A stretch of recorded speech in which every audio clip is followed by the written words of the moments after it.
Okay, welcome. So we're excited to have Bianca Marais with us, who wrote The Witches of Moonshyne Manor. I'm going to follow the same format that Sam does. So we'll have a little bit of a chat, and then we can open it up to in-person and online audience to see if people have questions for Bianca. So thank you for being here, Bianca. Absolutely. Thanks so much for having me. So what inspired you to write a book around witches and magic? Deviation for me. My first two novels were more literary fiction. They were based in South Africa, looking at South Africa's transition from apartheid to democracy. And then the pandemic hit, and I was sitting in Toronto during one of the lockdowns. It was January, so it was cold and it was dark. And I had an idea about two women who were in their 80s who had been lifelong friends. And one of them was beginning to struggle with her memory. And this was something I wanted to explore, was the, all the issues around identity and who are we if we forget who we are, and can those we love remember us and bring us back to ourselves. And so that's something I wanted to explore, but I didn't want to write a depressing book. I desperately needed escapism at that point. I wanted something light and fun, but I also had a lot to say about the world. And as I was trying to find my way into this novel, I saw a picture of a haunted manor, and suddenly everything fell into place for me. I was like, okay, Ruby and Ursula are going to be witches. They are going to live with their best friends. They've all been together since young girls. It's going to be an ensemble cast. And yeah, and this was my first foray into writing fantasy. Awesome. Yeah, so your first two novels were kind of based on your experience growing up during apartheid in South Africa. So what kind of started that change for you, and the move from kind of literary fiction to fantasy? These days, it's much tougher for writers than it used to be in the past. So I do run a podcast that's aimed at emerging writers to give them advice about how to get published, and how to get agents, etc. And on the podcast, we speak about how, I've interviewed authors who started their career sort of 15 years ago. And at that point, authors were allowed to write 3 or 4 or 5 books to build up a readership before they were expected to be wildly successful. And these days, it's much harder. Authors are expected to be successful at the gate, and if they don't publish a bestseller immediately, it makes it that much harder to publish later. And my first 2 books were very loved by readers. They're extremely highly rated on Goodreads, etc. And the readers who found those books loved them, but they weren't bestsellers. And so I very much wanted to write something that was more commercial, that was going to have a broader appeal than books about sort of apartheid. Because what I was finding with those books is I would have readers reach out to me and say, Bianca, I had so many people tell me I had to read these books, but they told me that they were heavy and that they were going to make me cry and that they were going to kind of break me. And so I really put off reading them for as long as possible. And then when I finally picked it up, I absolutely loved it. Now, that is not what you want as an author. You don't want readers going, oh, I am going to put off reading this book for as long as possible. You want readers to go, oh, this sounds wonderful. This sounds fun. I want to pick it up. And so, this was my foray into something much more lighthearted, much more commercial. But, my readers on my first novels will see the social commentary that I bring to all of my novels, that I can't help it, even if I'm writing escapist fun. Absolutely. Have you found that the reaction has been different so far? The book has found the people who've loved it. Certainly, there've been people who've been like, this is one of my favorite books. I absolutely adore it. There have been people who were my early readers who said, I'm kind of disappointed that she wrote something like this. I wish she would go back to writing more serious things, etc. And I must be honest, something that I was shocked by in terms of the reviews is the blatant ageism that many people have expressed in their reviews, because many people gave the book sort of 1-star reviews because they said, oh, I did not want to see older women being sexual. That's gross. You know, and that was shocking to me because, you know, we would never sort of blatantly express our prejudice in, you know, when it came to other things like racism or homophobia. And yet people feel very, you know, comfortable with expressing such blatant ageism. And so that was kind of a shock for me. That's really interesting. You mentioned a little bit in the afterword about like why you wanted to have these women be older. Of course, not everyone always like reads the afterword. So could you talk a little bit about why that was important to you to have this kind of representation in your book? Yeah, so everything that I write comes from a place of rage, which seems weird because this is a lighthearted, fun read. But, you know, I get upset about things in the world and then I want to explore them in my writing. And something that I struggle with as a woman is how so much of the beauty industry, how magazines, how TV shows, how everything is telling us that how dare we age? How dare we get wrinkles? How dare we pick up weight? How dare we go gray? We should be spending hours every day fighting aging, and we should be spending so much of our resources and money on not aging. And we are made to feel that with each birthday we have, we are losing so much, to the point that I have friends who don't want to be wished on their birthdays because they're so depressed that it's another birthday. And I find that so depressing because, you know, maybe we lose skin elasticity and a bit of our vitality, but certainly we are gaining wisdom and experience, and we are growing into ourselves and becoming so much more comfortable with ourselves. And so, you know, young women, we do quizzes, you know, that's what we do to see which characters we identify with. And in the Babysitters Club, you know, we got to do that quiz. Which member of the Babysitters Club are you? And then which character from Sex and the City are you? And then which Golden Girls character are you? And then it just kind of stops. It's like we stop existing after a certain age. We have no one left to identify with. And I wanted to write women who, no matter that they are 80, they are still fierce, they are still fabulous, they can still kick butt and take names. And I wanted to give women something to look forward to in terms of aging, because I'm looking forward to the moment when the bras come off and the muumuus come out, and we can just say, this is the age we are, and let's embrace this. For sure. Sam, the usual host, shared on Facebook today a kind of, what was it? It was a horoscope or astrology on which character you are from the novel. So is there a character that you see yourself in the most of those women? So yes, there is. And just before I answer that, I try to put a lot of really fun content together for readers because I wanted this to be an experience that was bigger than the book. So if you go onto my website, biancamarais.com, there is a Which Witch Are You quiz. There is a Witches of Moonshyne Manor Wordle. There's a playlist. There are the Manor floor plans. There's a whole bunch of stuff there.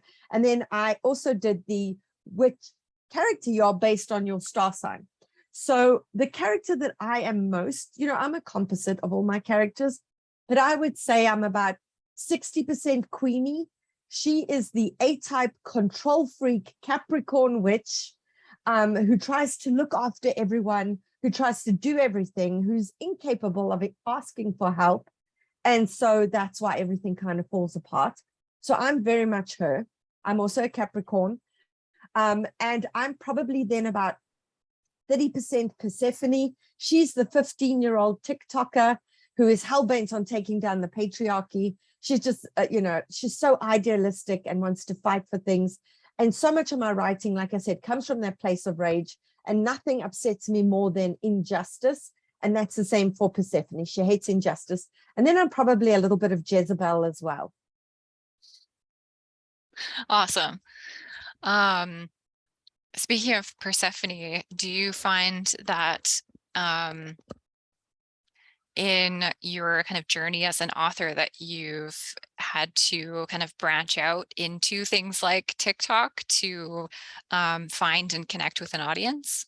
Yeah, very much so. So, I remember sort of 20 years ago writing letters to my favorite authors. And then I remember when email became like, more commonplace, and I got to send emails to them. And I thought this was amazing. But the wonderful thing about, these days is that as readers, we can interact with our favorite authors on social media. We get to comment on their posts on Instagram. We get to tweet them, etc. I laugh when I wake up in the morning and somebody at 3 o'clock in the morning has sent me a really strongly worded message on social media because they're reading one of my earlier books and a character was killed off and they're really upset about it. And then we end up having a chat about it. And then, my publisher said, please try and go onto TikTok. I'm 46 years old. This is not my, my comfort zone, but I went on and I did some TikToks and reels and engaged. I can't say it's my favorite. I really do love Instagram. And I do love Twitter, but, I have stayed on there and have tried to engage because, like my witches, you need to stay kind of relevant. You need to figure out what's happening in the world and, find out how to reach your audience. For sure. Yeah, I even find TikTok's fun to watch, but as soon as I started trying to make a video, it was like, oh, how are these kids doing this? This is difficult. It really is. And, again, that inner perfectionist in me is not able to do what so many of these people are able to do, which is where they just kind of walking down the street and eating their sandwich and, speaking and doing something. I had my husband and a very good friend of mine. We were at my friend's cottage in the Quarters. I got dressed in a witch's robe. I carried a broom. We went to a boat and I made them drive me around in circles for about an hour while we tried to make it look like I was flying on this broom. I almost killed myself multiple times by falling into the water and having the boat go over me. I think my poor friend was feeling quite ill by the end of it from the motion sickness. Oh, no. And then, there were a certain number of views for that, but then there was something that I did just off the cuff and that got way more views. So it also taught me, to not be such a perfectionist, to just kind of allow yourself to be in the moment and share that moment. For sure. Yeah. So to get more into kind of the novel itself, how did you come up with how to handle Tabby, the ghost character, and to have her speak through her crow widget? Yeah, that was, what I love doing is I don't think about plot. I don't think about where the story's going. I don't outline. I don't map anything out. Because if I know what's going to happen in the story, I have zero desire to write it. And I know I'm a hypocrite because I teach creative writing and I'm always telling my students, plot everything out. It'll make your life so much easier. But I don't do that. And so, I was sitting with Tabitha because I get to know my characters and I give them agency and I let them tell me their story. And I was sitting with Tabitha and I didn't realize that about her. And suddenly Widget sort of swooped into the scene and Widget was translating for Tabitha. She was speaking on Tabitha's behalf, which I thought was very, very interesting, like a translation app, and I thought that was really interesting. And then I realized, okay, Tabby has died. She is stuck in the manor. And I wrote it in a way for the reader to think that she has agoraphobia. And that's why she can't leave, because obviously the reader only finds that out much later on. But yeah, that was as much a surprise to me as it was to anyone else. That's always funny when that happens. Yeah, I feel like if you as an author are surprised, your readers will be surprised. And my characters have secrets. They have all kinds of things going on that I don't know about. And so I like scratching the surface and kind of seeing where that goes. And I trust them to take me where I need to go, because I find that if I come up with a plot first and then I insert characters into it, the characters become like puppets who are being manipulated through an obstacle course, when what I want is for them to take me places. I want to follow them and see where they go. And then they feel more like real people. It's a sort of organic process. 100%, because they're making their own decisions, they're making their own mistakes. There are times that I sit there and I want to grab my characters and shake them, and I'm like, come on, man, come on, make a good decision, do the right thing. What's happening here? But I love complex, sort of damaged, fallible characters who feel very human to me. And that's the fun of writing them. So Ruby's gender fluidity and trans identity is very much a central part of this story. Where did you find the inspiration for her character, and how did you approach writing her? Did you have sensitivity readers for both her and the Black characters in the novel as well? Yeah, very much so. So for, again, like I said, my writing comes from a place of rage. And what I have hated seeing over the past year or two is how transgender people are getting targets put on their backs. And they already are having such a rough time of it without having these targets put on their back. And it infuriates me and it saddens me. And I have friends whose children have sat them down and said to them, I do not feel like I am the gender that I was born to, and I am wanting to explore this other gender, or I'm non-binary, or I'm wanting to transition. And I've seen the journey that they've gone on with their children, and I've seen firsthand the struggles that these children have had to deal with. Already it's so much, it's hard in terms of the emotionality of that journey for them. And then to have society, make it that much harder for them, it was just really upsetting to me. And so that's something that I wanted to explore. But of course, I'm a cis het white woman. And so, empathy gets you so far. But, I think this is why we are readers, because we want to walk a mile in the shoes of people whose experiences we will never get to live. And this is why I'm a writer. I want to experience all of these different lives that I myself will not ever get to live. And so once I wrote Ruby, I got 2 authenticity readers, sensitivity readers, who were women who were born men and who transitioned to being women. And I asked them to please read the novel, to please read those parts, to let me know if I was getting anything wrong, because it was so important to me to handle that sensitively. And also to show, that identity happens, on the spectrum, because for Ruby, she identified as a witch first, and foremost. And then what became more important was identifying as a woman. And some of the other witches can't understand that. They struggle with that because their identity is first and foremost as witches, people who can work magic. And so, I got the authenticity readers, etc., etc. For my first 2 novels, where I wrote from Black characters' perspectives in terms of their experience of race, for those novels, I got sensitivity readers in South Africa, which is my country of birth. I got cultural experts and professors at leading South African universities to read my work, to tell me where I was getting it wrong. And I was getting it wrong a lot. Even with the best intentions, I was getting it wrong. And so, it does take a village to write a book.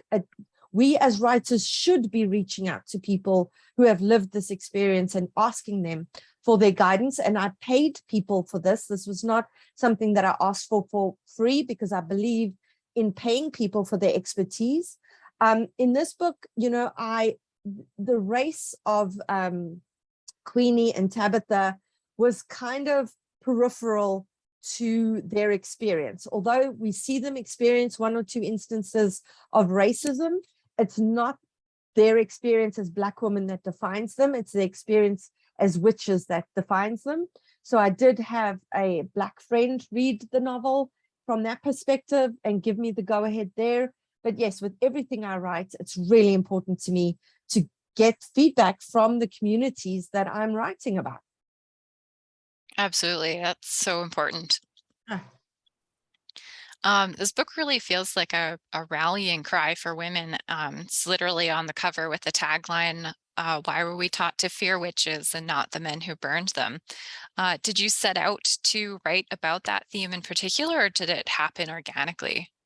Yeah, and I think it comes from that place of rage because, like so many women in the world, I've been sitting watching women's rights being taken away from them, their bodily autonomy being taken away from them, and that has been very angering.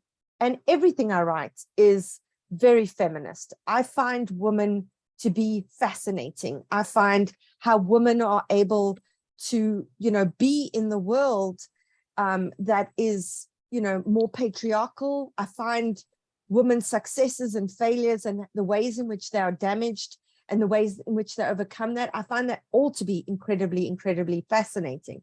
In my other books, I tried to show a more balanced approach to the male and female relationships. There were bad men and there were good men, etc., etc. In this book, after watching, the Capitol riots and watching men with Viking hats and fur and face paint literally, run up, and I felt like they'd caricaturized themselves. Truly, that's how I felt. And I thought that nothing that I could write could make these men look more ridiculous than they had made themselves look. And so I really leaned into that. There is a good, strong, amazing male character in this book. And just like in my life, I have the most amazing men in my life. My husband, I have friends, my father, my brother are amazing, strong, wonderful men. And so, it's not a man-hating book by any means. But here's the thing, men have been coming for witches for centuries. Witches were the first feminists. They were the first women who were saying, I will not conform to what society expects of me. I will not move from my father's house to my husband's house and then have babies and do what the church and society expects of me. I'm going to live by my own terms. And that is why they were so dangerous. We know a well-read woman is a dangerous creature indeed. And these women were dangerous for that exact reason. And so, men were coming for them. And in this book, men are still coming for them. And so it's a very, very feminist book, but it's also a book about sisterhood, about aging into our powers, about diversity, and, aging disgracefully. Awesome. So was the choice to not have a romantic happily ever after part of that? Even there's relationships and love kind of peppered throughout the book, but was the sisterhood and the forgiveness between Ruby and Ursula really the ultimate happily ever after? Oh, very much so. We pitched this to my publisher as contemporary fantasy. So I was very surprised when I looked on, Amazon and saw the book being marketed as a witchy rom-com. So here's the thing, as writers, we write this work, we think it's one thing, we sell it to a publisher, and it's the publisher's job to get it in as many hands as possible. And so publicity and marketing and sales get together and they go, how are we going to find this audience? And so they decided to market it as a rom-com. I don't personally see it first and foremost as a rom-com. Certainly there is, that romantic element and there is a lot of comedy. But for me, the great love affair in this book is that between the sisterhood. It is the love that women have for each other, where women keep picking each other up and they fight for each other and they're there for each other and they have each other's backs. And then, of course, there is the romance, not the romance, the love affair, the unrequited love between Ursula and Ruby, because Ursula is one of the most empathetic, wonderful characters. She's so intuitive.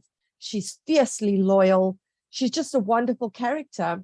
but love made her do something awful, that she could not see the consequences to. In life, so often we do things and there are unintended consequences. And that's what happened with Ursula.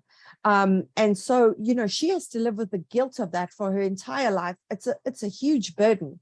And for me, getting her to the point where she could be forgiven by the sisterhood, by Ruby, and where she could finally forgive herself, that to me was the ultimate love story in the book. Mm-hmm. That's certainly powerful. So over the last year or so, we've featured some other authors, women authors from Toronto, Marissa Stapley, Karma Brown, Hannah Mary McKinnon, and they've all kind of talked about this writing community that exists in Toronto. Have you found that that has been the case for you, that that's your kind of sisterhood? Very much so. They are amazing, because here's the thing, writing is such a solitary endeavor. That's one of the reasons why I started my podcast, to make emerging writers out there feel less alone, to make them understand that they're in the trenches together, and we're all working towards the same thing, and to empower them and to help them with that. But when I first got published in Toronto, I was overwhelmed by the support of the women writers in Toronto who blurbed my book, who wrote about it, who reviewed it in the press, who reached out, who did events with me, who so graciously gave of their time and their expertise, and who continue to do so. And each of these women that you've mentioned have now become really special friends to me. And what we do in Toronto is that the women authors get together. We started it before COVID, and then of course COVID put an end to that, and we're starting it now again, where we try to get together quarterly with published authors along with emerging writers, so that we can help guide them and offer them advice and offer them resources, etc., etc. And it's a gift. It really, really is. And one of the things that inspired me to write this book was that during COVID, everything shut down. I had so many events canceled. I was teaching at U of T in class, and all of that got canceled. And things went quiet for about a month. And then suddenly I was getting tons of invitations from book clubs all over the US and Canada. And I would join these book clubs. And these were women in their 70s and their 80s who were not tech savvy, who had learned how to use Zoom, who were, hitting the mute button and screaming, am I muted? Am I not muted? And all of this so that they could maintain a sense of community and sisterhood. And they were doing their knitting circles this way. They were doing their book clubs this way, their wine clubs, their let's just get together and chat. And not one man I knew was doing that with the men in his life to continue that sense of community. And yet women all over the place were doing it. And it was just so heartening, because women are always going to find ways to empower and uplift each other and to provide support. Absolutely. So when you put this book together, what was your writing process like? Do you storyboard? Do you just kind of write by the seat of your pants? Yeah, so here's the thing. I am a total pantser. I am not a plotter. Like I said, if I know what's going to happen, I have zero desire to write. My other books took me much longer. My debut novel took me 3 years. The next one took me a year. This book, it felt like, honestly, it was like a fever dream. It was a gift to write this book. It happened in like 5 to 6 months that the whole book was done.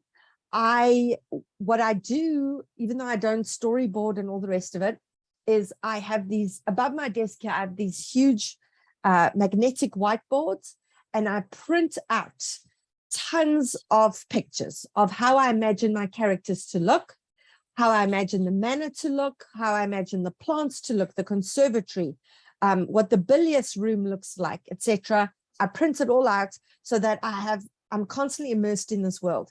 And with this book, it felt like the witches were real. It felt like they wanted someone to tell their story. And it felt like they were going from author to author, interviewing them or auditioning them to see if they were the right person to tell their story. And I I felt so lucky. It felt like they said to me, okay, you weird enough and you kind of naughty enough that you're going to do justice to the story. And yeah, it really flowed. I was lucky enough with this book to get to collaborate with my agent, which is something I had always wanted to do.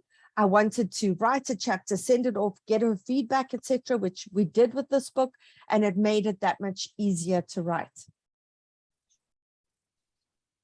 That sounds like a really fun process. So you started this book in the pandemic. Was it a book that you had been waiting to write, that you'd had the idea for a while, or was it something that came to you when you were in lockdown?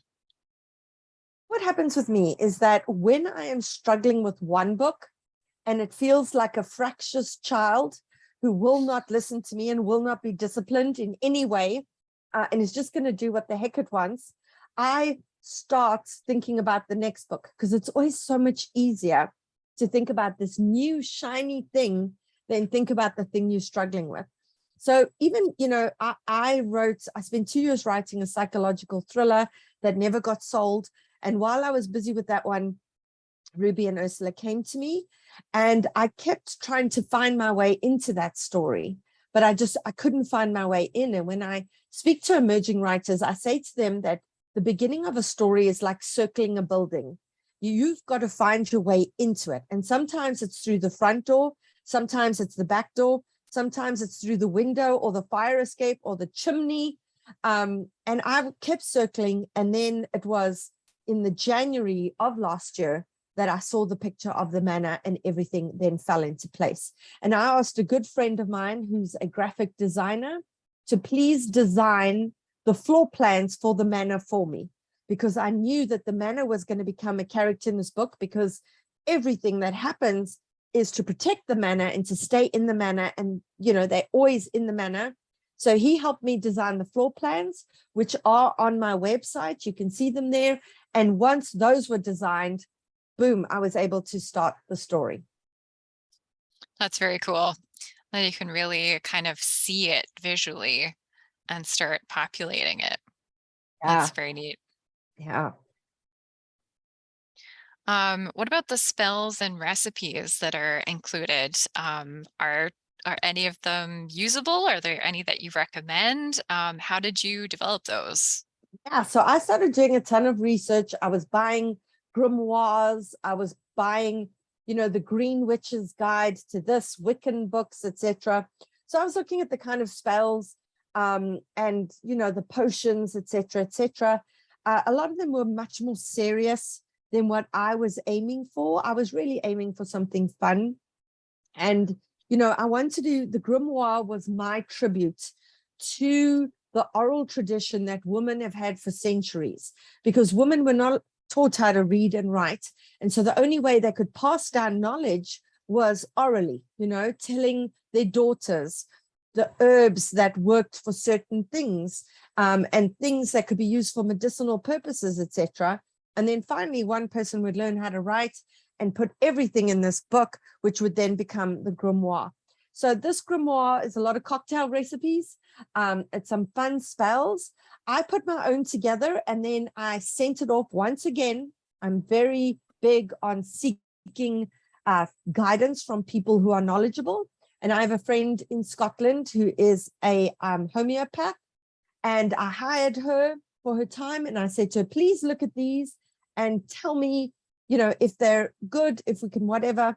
And she said to me, for some of them, she said, oh, B, you are going to hurt some hoo-hoos if you send these out into the world. And of course, this is a very feminist book, did not want to hurt any hoo-hoos in the making of the book. So she helped me fix them. And after she helped me fix them, I did all of them, used them on myself to make sure that they were safe. And so, for anyone who's interested, there's things like how to make your own incense, and there's feminine hygiene products, etc., etc. There's some spells that require a gallon of rhinoceros urine and the eyelash from a ruling monarch. Good luck if you can get King Charles to give up one of those. So some of them are clearly just meant to be fun. and some of them you absolutely can make yourself and use yourself. Cool. That must have been fun to come up with those. Yeah. Is there any chance that Witches will be made into a movie or a limited series? Right. So we have two kind of people interested at the moment. I have a film agent with this book, and we have people kind of looking at it. I really, really hope so, because, you know, I think one of the sad things is we have so many amazing actresses who are in that age range, in their 70s and 80s, and there aren't good roles for them. You know, so many things are like someone's grandmother or someone's mother, or, you know, women who are defined by their relationships to other people.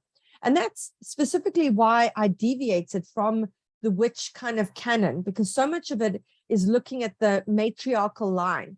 It's looking at grandmothers passing down the magic to daughters and then to granddaughters, etc. And with this book, I wanted to have witches who had been orphaned, who did not have that, who grew up kind of, you know, in this not an orphanage, but in this home together. And so I think these roles would be amazing for you know, older actors. So nothing as yet, but, you know, I'm hopeful.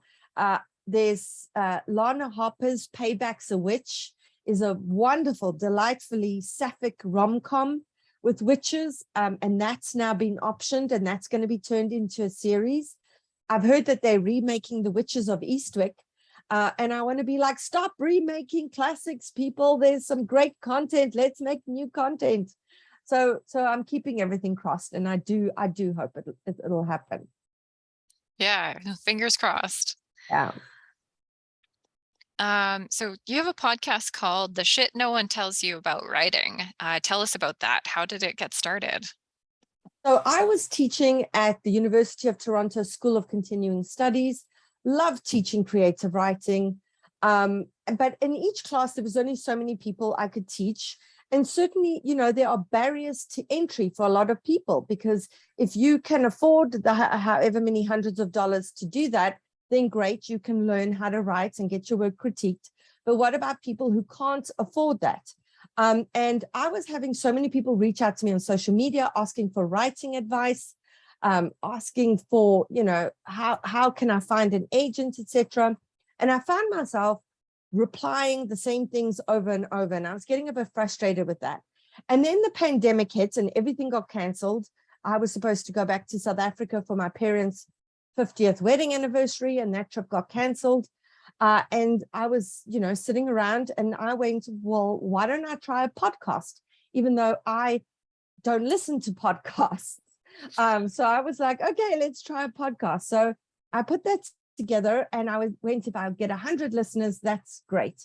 And that just really took off. I roped in 2 literary agents, Carly Waters and Cece Lira from PS Literary, to come onto the show and look at query letters and opening pages to critique them so that writers can polish them and land their dream agents.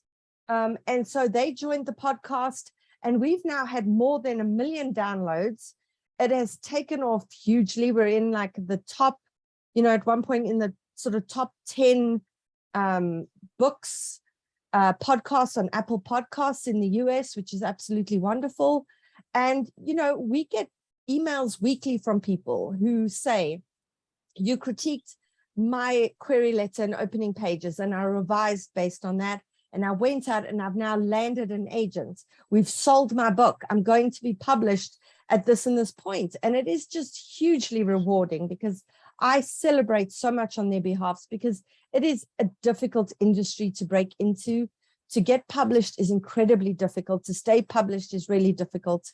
And so, you know, to be a part of their journeys and to help empower them along the way is wonderful. It's wonderfully rewarding. That's awesome. So on that note, what is your best advice for someone who wants to write a book, maybe has an idea for one, but doesn't know where to start? Yeah, you know what? Writing a book, the most important thing you can do is give yourself permission and to muzzle that inner critic. Because what I find with emerging writers, women especially, is that they say to themselves, no one wants to hear what I have to say. What do I have to say that anyone would want to hear? I'm not qualified, I'm not good enough, etc. So I always say that there is no room for that inner critic when you are sitting down to draft, because, you know, you're going to be critiqued a lot along your writing journey. There's professional reviews, there's people on Goodreads, there's people on Amazon. There's a ton of people who are going to tell you you suck. So why allow yourself to be one of those people? So I say, firstly, muzzle that critic. 2, give yourself permission to write. 3, bum in chair. There is no magic or alchemy to writing a book, although I do say that there is alchemy in the fact that 26 letters of the alphabet interspersed with some punctuation marks, and depending on where they all land, can create worlds within the minds of our readers. That is mind-blowing, and that is magical. But in terms of, you know, the secret spell to writing a book, there isn't one. All you can do is sit down and write, and the only way out is through. And the way you teach yourself to write a book is by writing a book. And if you write a book and fail, it doesn't matter if it doesn't get published, you have learned what didn't work. And so you come back bum in chair for book 2, and you learn what doesn't work. And so it goes. And what I find so amazing when I interview authors on the podcast is so many of them wrote a book, failed, wrote a second book, failed, a third book, failed, and then their 4th book got published. So it's tenacity. And, you know, along the way, there are so many resources to help you get better, because like anything, you need to study the craft and you need to improve. There are so many online courses, there are podcasts, there are so many resources. So just learn, grow, get better. On the note about criticism, how do you deal with criticism and rejection in your own writing? Do you read your Goodreads reviews? So what I do is early on, I read my Goodreads reviews, because once my book goes out into the world, I do want to see how the early reviewers kind of connect with it. But something that I've learned is that it is so subjective. Honestly, it is. Just because a reader hated your book doesn't mean it was a bad book. It just means they weren't your target market. They weren't the perfect reader for it.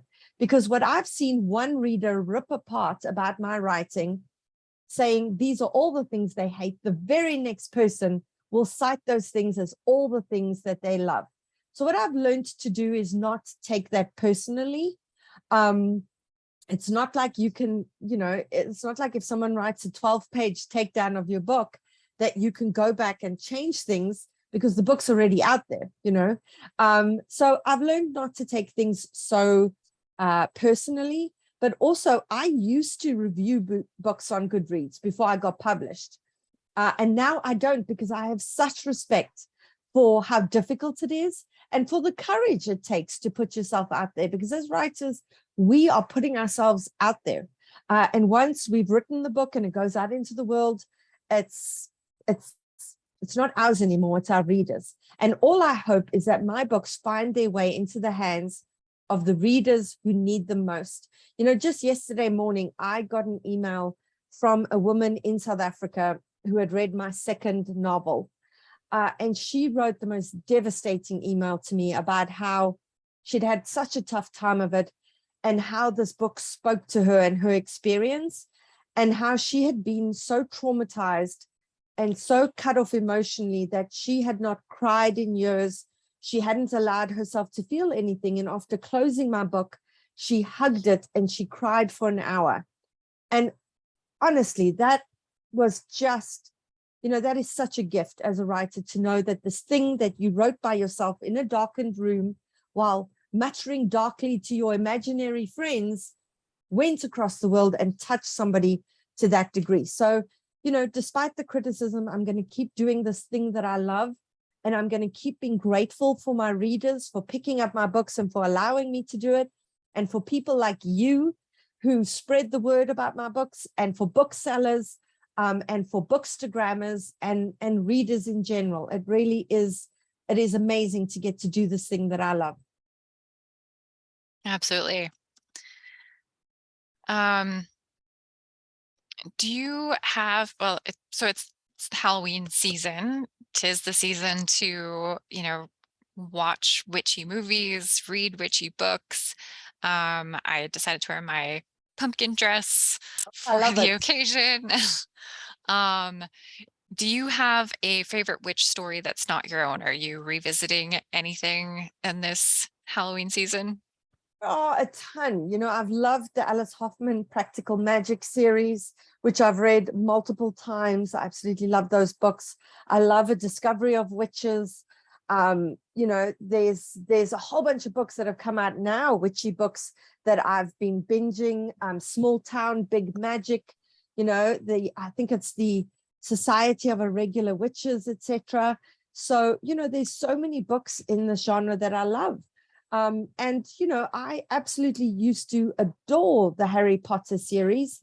That was one of my favorite witchy series. I had all the merchandise. I loved those books.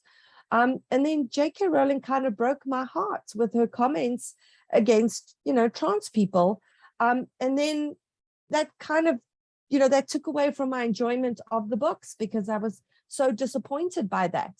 Mhm. So yeah, that those really were my favorites. I've read them so many times.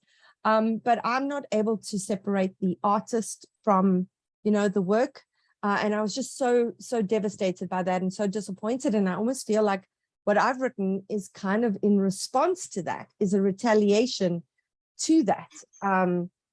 So yeah, but I love witchy books, but I am a big ninny. I cannot watch like horror movies. I can't watch anything too scary, anything like that. And I'm terrified and I'm hiding away and I just can't do it. But there are atmospheric books. There's C.J. Cook.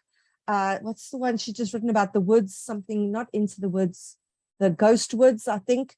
Very atmospheric, really amazing. There's some writers doing amazing work in the genre.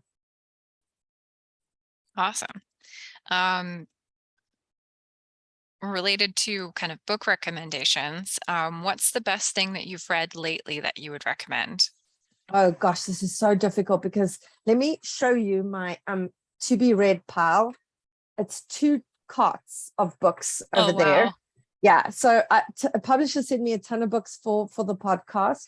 It depends on the genre. So one of my absolute favorite books of the last year was Sarah Winman's Still Life.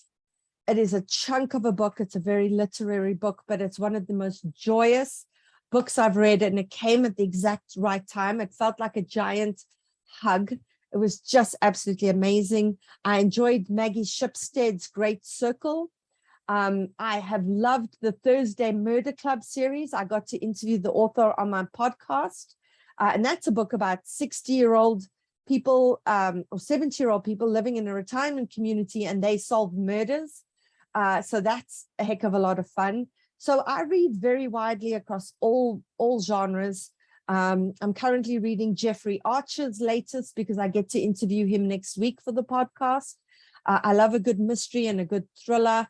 I like being surprised as a writer, because here's the thing. I think once you become a writer, you aren't able to just read a book passively and come along for the ride. You constantly trying to peer behind the curtain and go, ooh, I like what they did there. How did they do that? And so you try and like be a few steps ahead. So it kind of takes some of the joy out of the reading. But yeah, there's been some amazing books in the last year. Hmm. So before we wrap up, I want to ask our people in person here and online if they have any questions for Bianca. If you're online, maybe just raise your hand. Oh, I can see Carlos has a question, and we'll let the people in person have some more time to think about it. I'm just gonna add you up here, Carlos.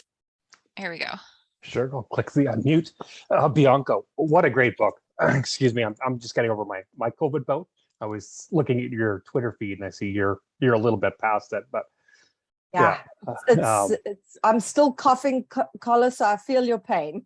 yeah, I'm 5 times vaxxed, and I didn't really get that sick, but I'm 8 days in and I'm still testing positive. So I'm keeping my head down and working from home and doing all those right things. But what a great book! I just loved it. And Courtney, just like Sam always does, grabs all the good questions. I was really hoping that this would be turned into a movie or a series. Just reading it, I could see the characters almost, and the situations and the house as a character, just like you were describing. So yeah, fingers crossed that it does get made into a movie, and one I could watch with my daughters and we would all love. So no question, but thank you so much. That was a great book, and I do appreciate it. So Thank you. And I hope you feel better soon. I stopped testing positive after day 11. So oh there's God. hope for you. I was supposed to go luck. see Rocky Horror Picture Show on Friday with my daughters. So we'll say I'm tested negative that day. So I'm hoping. Yeah. thank you again. Fingers crossed. Does anyone here have a question? Yep.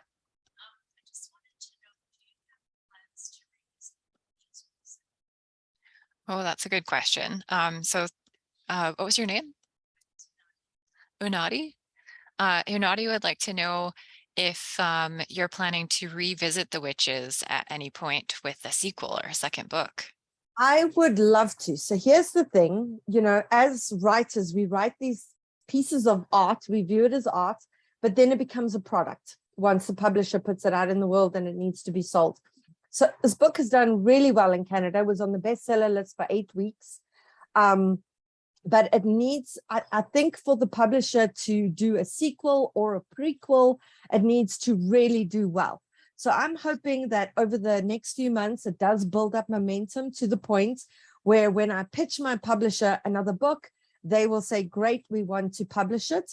I'm torn between doing a prequel, which is of Great Aunt Mirabelle, who is an amazing character, really an awesome feminist character, with her as an adult and the young girls, the witches when they were all young girls, or whether I should do a sequel with Persephone growing into her powers. Will you ask the person who asked the question which they would prefer, a prequel or a sequel? The character I most wanted to know more about when I read the book was Mirabelle. There's a scene where you just describe her, and she captured my imagination so strongly. I felt like, oh, I wish there was more about her. So definitely a prequel for me. Yeah, she thinks a prequel because the character really drew her in. She wanted to know more about that character. Great Aunt Mirabelle? Yeah. Yeah, amazing. I would love to do that, because there is a part of the book where Great Aunt Mirabelle and her sisterhood disappear in the night to take on a man who murdered Ursula's father, and they come back in the morning grim but satisfied. And that's something that I would really like to delve into, this kind of vigilante sort of justice system. And I really hope I get to do it. I've started something else in the meantime, that I'm hoping to get finished in the next few months. This is Knives Out meets Succession, but with magical people. It is a closed room murder mystery, and I'm going to try and see if I can pants it. We shall see if it's possible to pants a closed room murder mystery. I will report back in 5 months, Courtney, and let you know. Sounds good. That's gonna be a tough one, I bet. It's going to be a challenge, but I like a challenge. For sure. Well, thank you so much for being with us tonight and answering our questions. We really enjoyed your book, and we will let you go. We just have a kind of few housekeeping items to kind of wrap up, but you don't need to stick around for that if you need to move on to other things. I do have another book club that I'm chatting to, but I just wanted to thank you so much for a wonderful discussion, and thank you to everyone who's here and who's read the book. I am deeply, deeply grateful as an author that you would pick my book up over another one, and I thank you. Thank Have you a good again. one, Courtney. Bye, everyone. Bye. You too. Bye.